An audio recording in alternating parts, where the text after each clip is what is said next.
Alright, today we're installing a scope.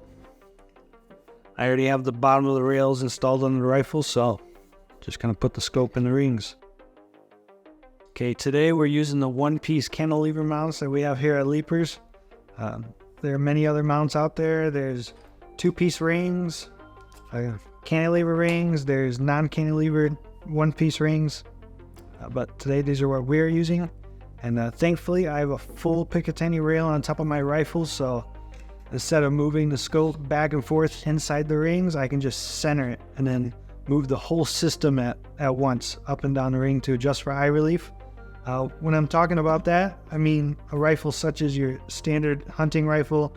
It usually doesn't have a full Picatinny rail on top. It'll either be a system like this, just one-piece rings mounted directly to the rifle, or small Picatinny sections on the back and front. When we do this, you're going to have to put your scope in the rings as so, lightly tighten the top of the rings down, and then you're going to have to get behind the rifle and actually adjust for the eye relief. So the eye relief is the space between the ocular lens and your eyeball. So when you move it back and forth, you'll notice that you get sort of it's called scope shadow. So the blackness around your field of view when you're looking through the scope. Once you have as much field of view as you possibly can, that's when you have your eye relief set. So that's what I'm talking about when I talk about full Picatinny rail. I don't have just for eye relief and all that. We're gonna install the top of the rings so they're just tight enough to hold the scope in place, but it's not gonna permanently lock it in place, so I can still level it. I'm holding one side of the ring down as I tighten so I can make sure the gaps on either side are even. That was good. Scope is nice and loose in there. All right, for different leveling methods, there's multiple out there. There's a plumb bob. So you hang a string from a high place, put a weight at the bottom, and you line up your vertical stadia with the string. This method, you got to make sure your rifle's not canted while you're looking through it, so a bipod's pretty helpful. Another one that you have to make sure your rifle's not canted, but you don't need any tools, is like the horizon method. So maybe at your indoor range, there'll be top baffles on the ceiling, so you know those are going to be level. So just choose a level surface, and that would be lining up your horizontal stadia with that level surface while you're looking through the scope. The bubble method, this is the one I'm going to use today. One on the scope, one on your rifle. So to make sure your scope's perfectly level with your rifle, it's probably the most precise one out there. That's why I'm going to choose it.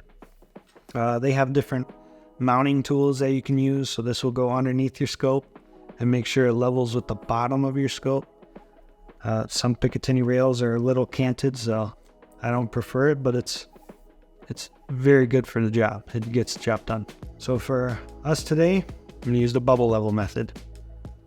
Go ahead and make sure my rifle lines up on one of the lines on my bubble level. Obviously, mine's not going to be the same as yours, but it'll do the job. Bubble on my scope, and we can tighten it down. I have a torque wrench. This is highly recommended to get one if you plan on mounting scopes a lot. I'm going to be doing roughly 28 inch-pounds. We recommend 25 at least as the minimum. I do 28 because we shoot a little bit bigger, as you can see here, 338 Lapua. Go ahead and tighten the ring down.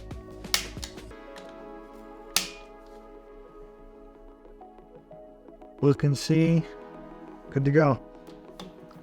When tightening the rings, you want to use a cross torque pattern, so tighten this side, go to the opposite, and then so on.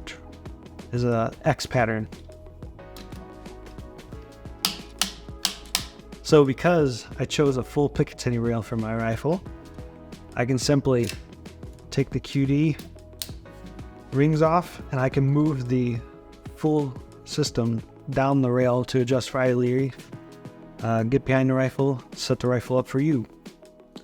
If you do have like a standard bolt action hunting rifle, you'll have to get behind the rifle and move the scope itself inside the rings and kind of tighten it down to where you want it. Maybe you can make a mark. That helps as well. Go ahead and go to the range, send some rounds down range, zero your scope, and have some fun.